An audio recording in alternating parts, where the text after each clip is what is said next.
பாரதிய ஜனதா கட்சி 2024 லோக்சபா தேர்தலில் 370 இடங்களை வெல்வதை லட்சிய இலக்காக நிர்ணயித்துள்ளது.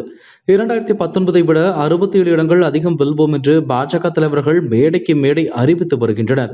ஆனால் பாஜகவால் இந்த இலக்கை அடைய முடியுமா என்ற கேள்வி எழுந்துள்ளது. பாஜக தனியாக 370 இடங்களை வெல்வதன் மூலம் தேசிய ஜனநாயக கூட்டணிக்கு 400 இடங்கள் கடக்க வாய்ப்பாக அமையும் என்பதால் பாஜக இந்த மாபெரும் இலக்கை நிர்ணயம் செய்துள்ளது. மக்களவையில் 543 இடங்கள் உள்ளன. பாஜக 2014 மற்றும் 2019 முறையே 282 மற்றும் 303 இடங்களை வென்றது. 370 என்ற இலக்கை ஜம்மு காஷ்மீரின் 370 நீக்கத்துடன் பிரதமர் நரேந்திர மோடி பாஜகவினர் இணைத்து பேசி வருகின்றனர்.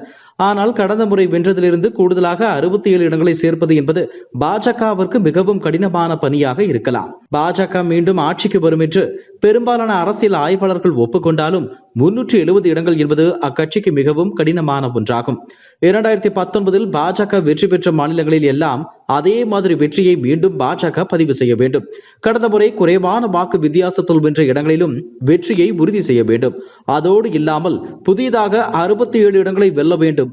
கடந்த முறை வென்ற இடங்களில் சில தொகுதிகளை இழக்கும் பட்சத்தில் கூடுதலாக புதிய இடங்களில் வெல்ல வேண்டும். தற்போது லோக்சபா தேர்தலில் பாஜக 443 மக்களவை தொகுதிகளிலும் அதன் கூட்டணி கட்சிகளுக்கு 100 இடங்களிலும் போட்டியிடுகிறது. இதுவரை வெளியான கருத்து கணிப்புகளில் பாஜகவிற்கே பெரும்பான்மை கிடைக்கும் என்று கூறப்படுகிறது. கணிப்புகளில் பாஜகவிற்கு பெரும்பான்மை கிடைக்கும் என்றாலும் காங்கிரஸ் கட்சியோ பாஜகவிற்கு 200 இடங்களுக்கு குறைவாகவே கிடைக்கும் என்று கூறுகிறது. காங்கிரஸ் தலைவர்கள் மேடைக்கு மேடை இதை கூறி வருகின்றனர். லோக்சபா தேர்தல் பிரச்சாரங்கள் தீவிரமாக நடந்து வரும் நிலையில் பாஜக கையில் பிளான் பி ஒன்று இருப்பதாக நெட்டிசன்கள் பலரும் இணையத்தில் தெரிவித்து வருகின்றனர்.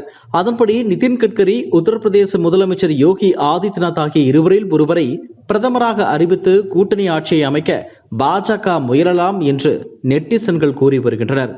பாஜகவிற்கு தனி மெஜாரிட்டி கிடைக்காத பட்சத்தில் பாஜக இதை செய்யும் என்று நெட்டிசன்கள் கூறுகின்றனர்.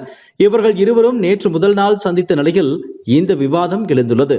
யோகி பிரதமராக கூட்டணி கட்சிகள் பெரியதாக விரும்பாது என்ற நிலையில் லாஜிக் இல்லை என்றாலும் இதுதான் பாஜகவின் பி என்று நெட்டிசன்கள் கிசுகிசுக்கின்றனர். பாஜகவில் மத்திய சாலை போக்குவரத்து துறை அமைச்சர் நிதின் கட்கரி பிரதமர் மோடிக்கு பதிலாக 2019 தேர்தலில் முன்னிறுத்தப்பட வாய்ப்புள்ளதாக தகவல்கள் வெளியானது. நிதின் கட்கரியின் செயல்பாடுகளும் கூட அப்படித்தான் இருந்தது. இவருக்கு RSS தரப்பில் பெரிய ஆதரவு இருப்பதாகவும் தகவல்கள் வந்தன. ஆனால் அப்போது பாஜக தனி மெஜாரிட்டி பெற்றது. இப்போது 2024 லோக்சபா தேர்தல் வரும் நிலையில் மீண்டும் கட்கரி பக்கம் போக்கஸ் திரும்பி உள்ளது குறிப்பிடத்தக்கது. பிளான் பி செயல்படுத்தப்படுமா இல்லையா என்பதை பொறுத்திருந்து பார்க்கலாம்.